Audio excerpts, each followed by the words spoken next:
안녕하세요. 자이언트TV 추동훈 기자입니다. 자, 오늘의 주제는 성장 테마를 노려라. 빵빵 터지는 ETF 투자 열전입니다.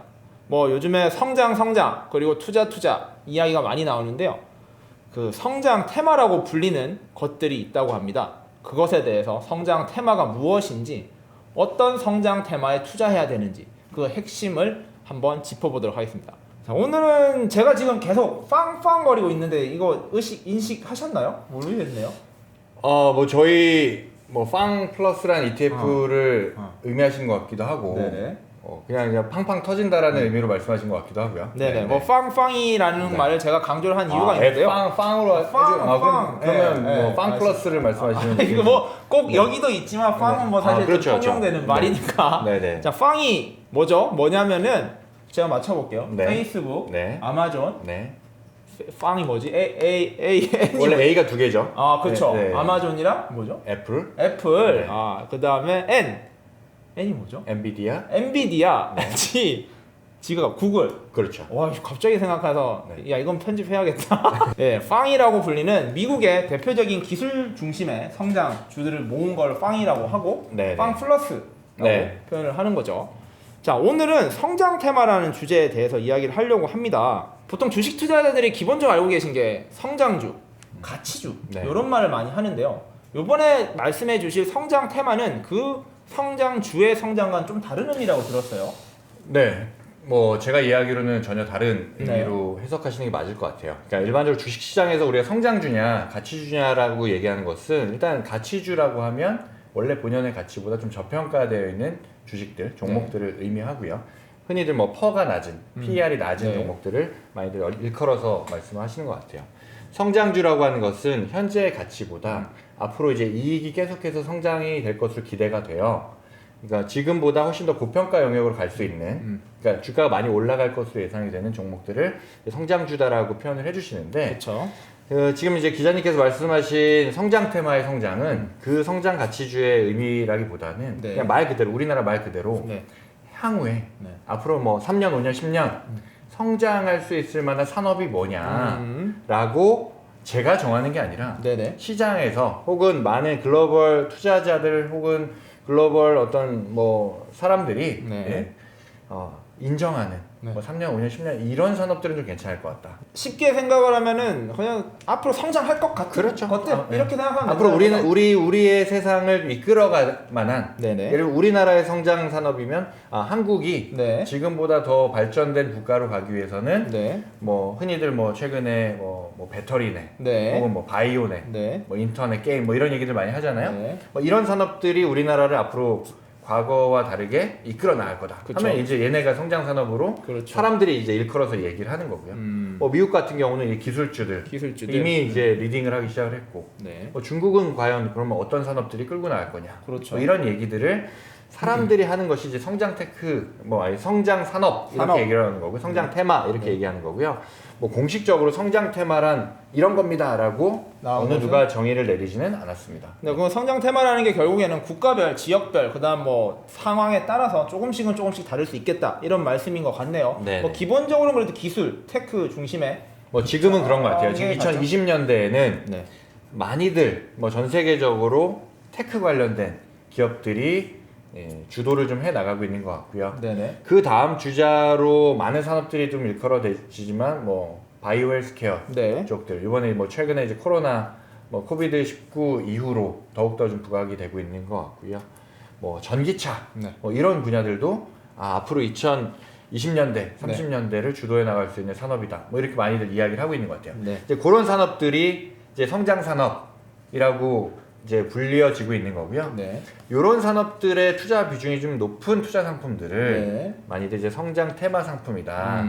뭐 이렇게 이제 일컬어서 이야기를 하고 있는 것 같습니다. 뭐 국내 같은 경우에는 BBIG라고 뭐 많이 하죠. 많이 되죠. 네, 요거는 제가 맞출 수 있을 것 같아요. 바이오, 배터리, 네. 인터넷, 네. 게임 이렇게 BBIG 네. 맞죠? 네, 맞습니다. 아유, 큰일 날 뻔했습니다. 그래서 국내 같은 경우 이제 BBIG 얘기가 많이 나오긴 하는데, 사실은 그 네 가지 산업만이 뭐 성장 산업일 거라고 생각하지는 않고요. 네네. 더 많은 산업에서 성장을 좀 이끌어갔으면 네. 하는 뭐 개인적인 바람이 좀 있고요. 네.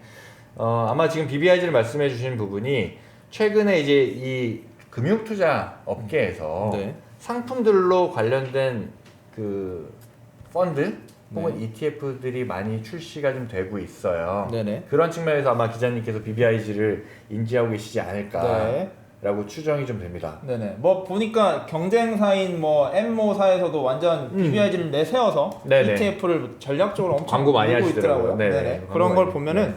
뭐 일단 주목도가 높다라는 생각은 확실히 드는 것 같습니다.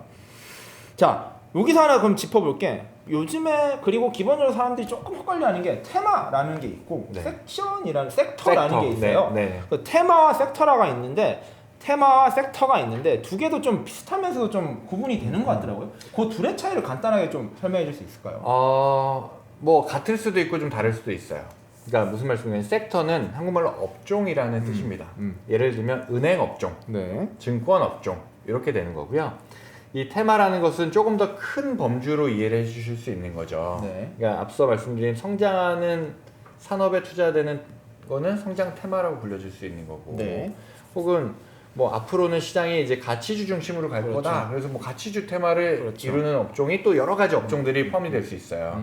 그래서 테마가 조금 더 상위 업종인 거, 상위 편인 것 상위 같고요. 개념이다. 네네. 섹터 투자라는 것은 어떤 특정한 업종을 타겟으로 해서 투자하는 방식이라고 이해를 해주면 될 것 같아요. 네, 그럼 금방 성장이라는 표현과 이제 테마라는 표현에 대해서 저희가 그렇죠. 이제 각각 예를 들면 성장 분석을 했습니다. 테마에 앞서 이제 기자님이 예를 들어주셨던 BBIG의 경우는 뭐 배터리 업종, 배터리 그렇죠. 섹터, 네. 혹은 바이오 섹터, 네. 인터넷 섹터, 네. 뭐 또 하나 뭐였죠? 게임 섹터. 네, 이렇게 맞습니다. 네 가지 섹터가 그 합쳐져서 테마에 들어가 있다. 테마에 들어간 거다. 이렇게 이해해주시면 네. 되는 거죠. 네, 저희 자이언트 TV는 이렇게 가끔 조금 쉬운 내용일 수도 있는 내용이지만 여러분들의 전반적인 이해를 위해 조금씩 언급을 해드릴 테니까 혹시 아시더라도 조금 이해해 주시면 네네. 감사하겠습니다. 왜 성장 테마가 뜨고 있는지 요걸 한번 궁금하거든요. 왜 성장 테마가 요즘에 각광받고 있는 걸까요? 사실 이제 성장 산업에 투자가 된 이제 성장 테마가 뭐 시장의 관심도가 높아져 있는 이유는 네. 그만큼 관련된 종목들이 뭐 수익률이 좋기 때문일 그렇죠. 거예요. 네네. 그러니까 결국 이제 글로벌 지금 주식 시장의 훈풍이 네. 2020년도에 계속해서 불고 있다 보니까 지금보다 조금 더 성장할 수 있는 산업이 뭘까? 거기에 내가 투자해서 그만큼 투자 수익을 많이 끌어올리겠다라는 측면으로 접근이 되고 계신 것 같아요. 네네. 그런데 저는 오히려 조금은 조심하셨으면 좋겠다라는 생각이 좀 드는 게 네네. 우리가 성장 테마 앞서 말씀드린 대로 3년 후, 5년 후, 10년 후에 우리나라 혹은 전 세계를 이끌어갈 수 있을 만한 산업 혹은 그런 기업들의 투자가 되는 테마라고 말씀을 드렸는데 우리 투자자들의 투자 시계는 네. 어찌 보면 일주일 한 달일 수 있거든요. 그렇죠. 네. 그 산업들은 3년 후, 5년 후, 10년 후에 과실이 열릴 수 있는 산업들의 투자가 되는 게 성장 테마에 투자하는 건데 네. 나는 일주일, 1개월, 2달의 수익률을 기대하고 투자를 하는데 그 산업에 접근을 한다? 네. 얘는 미스매치가 생길 가능성이 완전히 안 맞겠네요. 네네. 충분히 있습니다. 네네. 네, 그래서 꼭 이 성장이라는 테마에 투자하실 때는 네. 나의 투자 시계도 그 산업의 어떤 성공을 내가 바라보는 그 시기에 좀 맞춰주시고 투자하는 방식 자체도 좀 분할해서 적립식이라는 좋은 제도도 있고요. 적립식으로 분할 매수 형태로 접근을 해주시는 게 저는 꼭 필요하다라는 말씀을 오히려 좀 드리고 싶어요. 분할 매수는 굉장히 중요한 전략인 것 같고요. 네. 그러면은 금방 말씀하신 대로면 투자 시계를 길게 잡아야 된다. 이런 맞습니다. 뜻인가요? 네네, 맞습니다. 네. 자, 그러면 저희가 이제 성장 테마에 대해서 조금 더 알아봤는데요. 그렇다면 이제 뭐 국가별로나 좀 주목받는 대표적인 성장 테마가 무엇이 있나 이런 걸 한번 따져보려 하거든요. 네네네. 먼저 한국 먼저 살펴볼 수 있을까요? 뭐 배터리, 바이오, 인터넷 게임 뭐 이런 부분들도 있고요. 그와 더불어서 뭐 환경과 관련돼서 환경이요. 네네. 뭐 탄소 배출권과 관련된 뭐 성장 테마와 관련된 상품들도 지금 뭐 조금씩 이제 나오기 시작을 했고요. 네. 그 이외에도 뭐 우리나라를 앞으로 끌고 갈 수 있는 산업이 무엇일까에 대해서 많은 사람들이 고민을 하고 상품 형태로 나타내고 있는데 그 중에서 이제 오늘 언급됐던 상품들을 말씀을 좀 먼저 드리자면 네. 그 K 뉴딜이라는 이름이 상품에 공통적으로 좀 붙어 있어요. 뭐 요새 최고의 투자처에서 가장 큰 화두 중에 하나죠. 네. 뉴딜. 근데 너무 그렇죠? 크게 의미를 부여하는 건 전 좀 옳지 그런가요? 않다라고 네네. 생각이 좀 들어요. 네네. 그러니까 투자는 흥분하면 안 되거든요. 제가 좀 너무 흥분. 아니 기자님 흥분하셨다는 게 아니라 네. 투자자분들께서 네네. 그러니까 정부가 우리 한국판 뉴딜 정책을 써서 이러이러한 산업들을 키워나가겠다라고 한 것이 사실 K 뉴딜인데 그렇죠. 네네. 그게 만병통치약은 아니에요. 그리고 지금 당장 2021년도에 다 하겠다라는 것도 아니고요. 네. 이러이러한 분야들을 향후에 장기적으로 우리나라의 먹거리 산업으로 키워나가겠다라는 측면에서의 네. 뉴딜 정책이라고 저는 생각을 하고 있고요. 네네. 그런 측면에 해당 산업들이 뭐 배터리, 뭐 바이오, 인터넷 게임 이런 주요한 기업들이 리드를 할 수 있을 거다라고 이제 많이들 이제 기대를 하고 있는 거죠. 네네. 그러니까 그런 투자 상품들에 우리가 임할 때에는 네. 앞서 말씀드린 대로 좀 더 긴 안목으로 가주시는 게 좋겠다라는 말씀을 좀 드리고 싶고요. 네. K뉴딜에서도 결국엔 BBIG가 좀 핵심이 되고 있고요. 많이들 관심도가 좀 높은 상황인 것 같아요. 네. 근데 여기서 또 주의하셔야 될 점 한 가지는 제가 너무 이렇게 주의하시라는 말씀만 드려서 그러니까 주의를 되게 죄송한데 중시하시는. 소스들이 너무 많아요. 근데 100개의 소스가 있으면 네. 그 중에 안타깝게도 한 20-30% 정도는 조금은 잘못된 이야기들을 20-30% 나요? 조금 더 많은 것 같아요. 그렇게 나요? 네. 그럼 좀 주의를 해야 될. 예, 그러니까 학생이. 이렇게 해야 됩니다라는 지금은 이걸 해야 됩니다라는 메시지들을 전달하는 유튜브 채널들이 너무 많더라고요. 근데 저는 그 부분에 투자에는 정답이 없기 때문에 그렇죠. 네. 네, 투자에는 정답이 없고 개개인별로 맞는 자기만의 해답을 찾아가는 과정일 거라고 저는 생각을 하는데 네. 그런 측면에서 꼭 이런 부분들은 꼭 유념하셨으면 하는 부분을 제가 이제 말씀을 좀 드리는 거고요. 네. 그리고 그래서 뉴딜 펀드 하다 보니까 투자자들도 굉장히 관심을 많이 가지고 있고 운용사에서도 상품 개발이나 이런 걸 되게 하고 있다라고 들었는데 실제로도 좀 그런 편인가요? 맞습니다. 그래서 상품들이 K 뉴딜자가 붙어 있는 상품들도 되게 많아요. 많고 이름을 그걸로 바꾸는 다 똑같지도 않아요. 다 똑같지도 않고 네.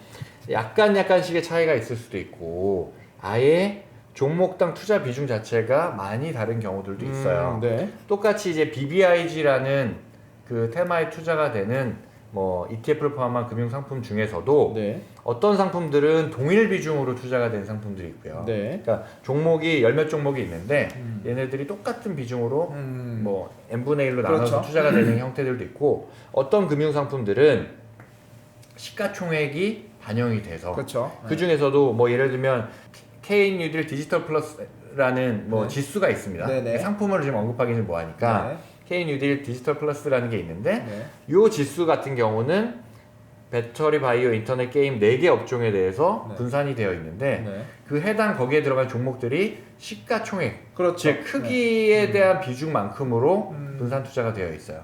네, 하지만 이제 동일 가중 방식이라는 ETF들도 존재하게 되는데 네. 이제 똑같은 BBIG에 대해서도 어떤 거는 동일 가중, 그쵸. 어떤 거는 유동 시가총액 방식으로 네. 투자가 되고 있기 때문에 네.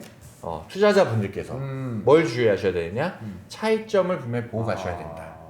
해당 ETF의 그 운용사 홈페이지들이 다 있거든요. 네. 운용사 홈페이지에 가시면 뭐 비교도 잘 해놓고 있고요. 타사 상품과의 비교도 되어 있고, 혹은 자사 상품들에 대해 특징을 뭐 표현을 해드리고 있고, 그거보다 더 쉬운 거는 모든 ETF는 보유 종목에 대한 정보가 매일매일 업데이트가 돼요. 공시가 되죠. 네. 그래서 예를 들면 코덱스의 K 뉴딜 ETF는 종목이 어떤 비중으로 되어 있는지를 보시고, 혹은 타사의 K 뉴딜 ETF는 종목 비중이 어떻게 되어 있는지를 딱 보시면 이런 차이가 있구나 라는 부분을 확인하실 수 있어요. 그러면 투자자 입장에서 봤을 때 LG화학 비중이 높은 ETF는 어떤 걸까? 네. 혹은 뭐 A라는 종목 자체의 비중이 난 더 높은 ETF를 선택하고 싶다. 뭐 이런 부분들을 그 종목 정보들을 보시면서 뭐 투자 선택을 하실 수가 있는 거죠. 아니 근데 비중이 이제 네. 동일 비중과 유동 시가 네, 비중이 유동 시가총액 방식. 총액 방식 중에 뭐 장단이 있을까요? 아니면 개인의 이제 투자 성향이나 판단으로 충분히 결정할 수 있는 부분인가요? 장단점이 명확하게 있고요. 네. 그러니까 결국 지나고 나야지만 확인이 되는 성과적인 측면일 것 그렇죠. 같아요. 네네. 그러니까 예를 들면 이 선택되어 있는 이 업종 자체가 골고루 다 같이 상승을 할 때는 동일 가중이 훨씬 조금 더 낫고요. 양호할 수도 있고요. 혹은 그 중에서도 같은 배터리 업체들 중에서도 우리나라 배터리 업체와 관련된 종목들이 많이 있잖아요. 네네. 그 중에서 주도주 한두 개, 두세 개가 끌고 가는 형태가 될 거다라고 하면 유동 시가총액 방식이 더 유리할 수 있겠죠. 그건 좀 결과론적으로 뒤에 나와 봐야지 알 수 있는 그렇죠. 부분이겠네요. 네네. 그런 거는 이제 투자자분들의 판단으로 좀 결정을 네. 해야 되겠습니다. 자, 위대한 개미의 동반자 자이언트 TV. 오늘도 김정현 팀장님과 함께 성장 테마란 무엇인가, 그리고 국내에서 주목해야 될 성장 테마가 어떤 게 있는지를 한번 살펴봤습니다. 저도 좀 잘 몰랐던 내용을 오늘 많이 배운 것 같고 투자 전략에 대한 공부도 많이 된 것 같아요. 자, 자이언트 TV는 주식과 ETF, 시장 경제 전반에 대해서 독자분들에게 유용한 정보를 드리고자 애를 쓰고 있습니다. 궁금하신 거나 다뤘으면 하는 주제가 있으시면 댓글 또는 이메일을 통해서 언제든지 문의해 주세요. 자, 그럼 다음에도 더욱 위대한 내용으로 찾아뵙도록 하겠습니다. 시청해 주셔서 감사합니다.